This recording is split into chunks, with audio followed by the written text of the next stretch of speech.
Hi, everyone. Hi, guys. We're still here in Mexico, down in Baja California at the Gerson Clinic. The beautiful palm trees. We haven't posted a lot in the last few days of videos. Frankly, I've been kind of feeling a little bit blah because of the detox stuff they've been doing. And the new diet is a little bit difficult to adapt to. And so I've just been kind of not having a lot of energy. Mindy actually came to me 2 days ago and asked if we could do this video. And I said, yeah, that's a great idea. But I'm really sleepy right now. Can I just take a nap? And now it's 2 days later and we're finally doing it. And I took a long nap that day because I just wasn't feeling well.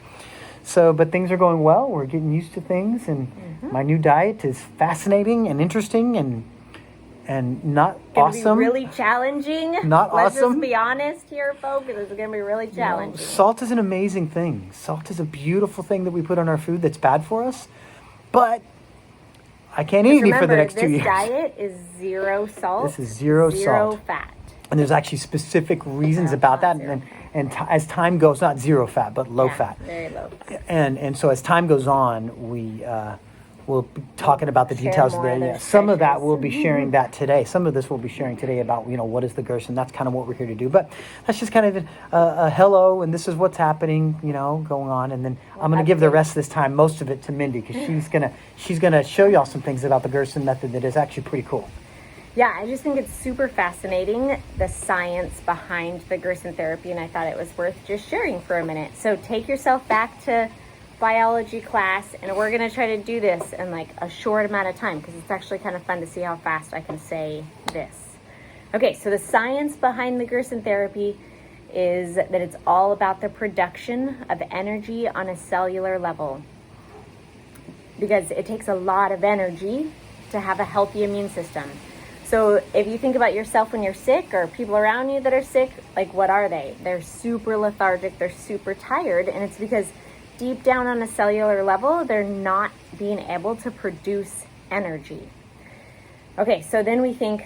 And you need energy to have an effective immune system. And if you don't have a sufficient energy producing machine in your body, and actually you got millions and millions of them called cells, then it becomes problematic. That's right. So you ask, okay, well, how do I make better energy? Like, how does that work in my body?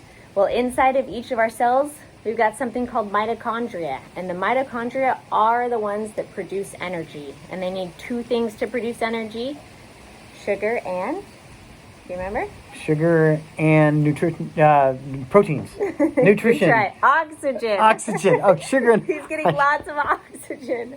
Can you tell? We're remembering this. It's sugar and oxygen. Sugar and oxygen to produce energy. Yes. It can use I knew fat. that. You put me on the spot in a moment without reviewing it with me first. Embarrassing me. I'm just kidding. I'm joking. Go ahead. Okay, so it can use fat, but it only does that in emergencies, right? So it's going to use sugar and oxygen, and those two things are so important. And what's interesting is you guys think about, see, I get all this because from the book that they gave us, it's like super helpful for me. So we talk about, okay, well, if we need oxygen, how do we get oxygen in our body? And what was really interesting back in when was this? Back in 1931, Otto Warburg was a guy who won the Nobel Peace Prize for stating and proving that cancer cannot survive in a body that is full of oxygen, which is really crazy. Like, that long ago, we knew that. That it can't survive in a fully oxygenated environment. Right. And so if you think about oxygen... So we've known that for 90 years. Yeah. Yeah. Okay. You guys have heard of pH before, of alkalinity and acidity, and that acidity equals disease and alkalinity equals health. But what's fascinating about this idea of acidity is that too much acidity means you have this buildup of hydrogen. And what's crazy about hydrogen is hydrogen builds up in your cells when you're acidic, and it pushes all the oxygen away. So when we eat all this crap that we eat every day... Well, what kind of foods have hydrogen in them? Yeah, good question, right? Lots of all the crap foods. All the fats? Saturated fats that we eat, all the pizza and the ice cream. All have tons of hydrogen. Candy and like just all the fried foods. Tons of hydrogen. And when your cells get all built up with too much hydrogen, then it says, goodbye, oxygen. Meats is a fat. Meats have a lot of hydrogen. They have other nutrients too, but they have a lot of hydrogen. That's right. And what's interesting about that is those cells that we talked about, that the mitochondria are inside of, and out on the outside, you've got your gatekeeper, your cell membrane, and it determines what goes in and out. And that charge that determines it is based upon the kind of food you're eating. So it's either charged to make it go away or charged to let it come in. And so what we know is that Otto Warburg, the guy who said you need oxygen, he said the best way to get oxygen is through your diet, is through fresh fruits and vegetables. So in around that same period, Dr. Gerson heard that and took it to heart and created, over years and years of practice and experimentation, the Gerson therapy. That's right. And so by Matt taking in all of these juices and all these good cooked vegetables, he's just flooding his system with good sugars, and lots of oxygen. Lots of oxygenated that foods. That is going to push away all that hydrogen and all those bad things that he's built up in his body, that we have all built up in our bodies, by the way. And he's going to rock this cancer by giving his mitochondria all the sugar and oxygen they need, which will then bring up his immune system and be like fighters, like Rocky in the ring.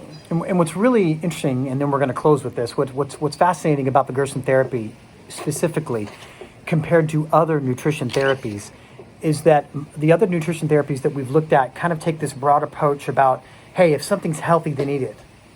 If something is healthy, then good, then eat it. So, or if something has been proven in a petri dish, then when they put certain kind of juice on cancer cells, it kills cancer cells, then that's what you should eat. So it's a very broad approach, and it's not bad.